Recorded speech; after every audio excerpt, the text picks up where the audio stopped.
앞서 소개한 대로 새만금 상시 해수 유통을 촉구하기 위해 발족한 도민서명운동본부의 최민 공동상황실장과 조금 더 이야기 나눠보겠습니다. 실장님 어서 오세요. 안녕하세요. 네, 이 새만금 해수 유통은 그동안 환경시민단체에서도 좀 꾸준히 제기해왔던 문제인데요. 특별히 이 서명운동본부를 발족한 이유가 있을까요? 이미 아시겠지만 새만금호는 회수유통이 되고 있습니다. 그러나 그 양 자체가 지금 너무나 턱없이 부족하다라는 문제가 각계에서 제기되고 있었습니다.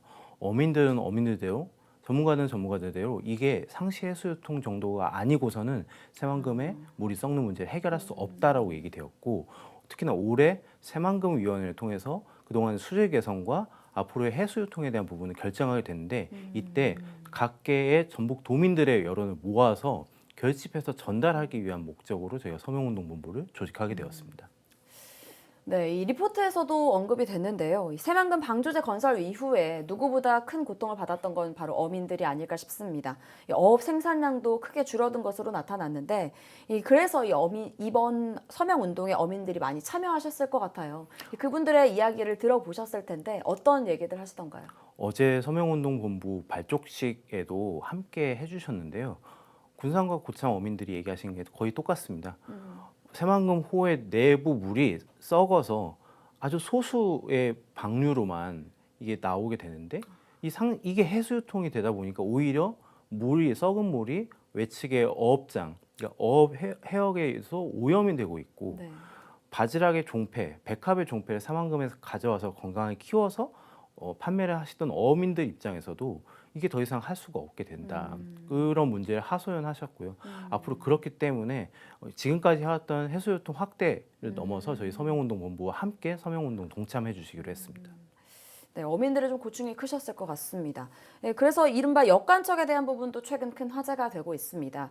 네, 이 충남의 분화모 사례도 소개했습니다만, 이 새만금의 경우에는 지자체도 그렇고 오랫동안 해수 유통하면 곧 새만금 사업의 포기다 이런 인식이 자리 잡고 있잖아요. 또 시민단체가 이 반대를 위한 반대를 한다는 비판도 적지 않은데요. 이 도민들을 어떻게 설득하실 계획인가요?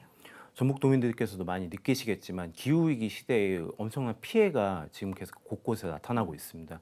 기후위기 시대에 탄소를 줄이는 방법 중에 하나가 바로 갯벌을 잘 보존하는 것 중에 하나인데, 새만금호는 아시겠지만 우리 서해의 가장 핵심적인 갯벌 지역이었습니다. 이 갯벌을 다시 살리는 것 역시도 굉장히 중요한 이 시대의 과제라고 생각이 들고 있고요. 앞에서 말씀해 주신 것처럼 어민들의 피해가 정말 큽니다. 네. 어민들이 살 수 있도록 하는 것들이 전북 경제 발전에 도움이 된다라는 점들을 도민들께 다시 한번 말씀드리고, 새만금호 자체가 상시해수 유통만이 새만금 사업이 그나마 유지할 수 있는 길이다라는 점도 한번 말씀드리고 싶습니다. 네, 이 서명 운동을 받는다는 건 이 민의를 모아서 정책 입안자들을 좀 움직이겠다는 건데 마지막으로 앞으로의 계획과 또 이 서명 운동에 참여하려면 어떻게 해야 하는지 좀 설명해 주시죠. 저희가 서명운동본부를 추진하면서 이 서명운동을 1만 명을 달성하기 위한 목표를 설정했습니다. 1만 명은 도민들의 조례를 만들 수 있는 어떤 그 결집되어 있는 숫자인데요. 네. 이러기 위해서 각계의 시민사회, 노동, 농민, 어민들, 그리고 문화, 종교 쪽의 분들이 추진위원으로 가입을 해주셨습니다. 지금 현재 추진위원 규모는 300명이 넘은 상황이고요. 네. 이 추진위원분들과 함께 1만 명의 서명운동을 각계에서 진행할 예정입니다. 그래서 도민들께서도 혹은 꼭 도민이 아닌 국민들께서도 이 추진위원회에 가입해 주시고 내가 있는 곳곳에서 서명운동을 받아주시면은 이 서명운동 1만 명 달성할 수 있을 거라고 생각하고 있습니다.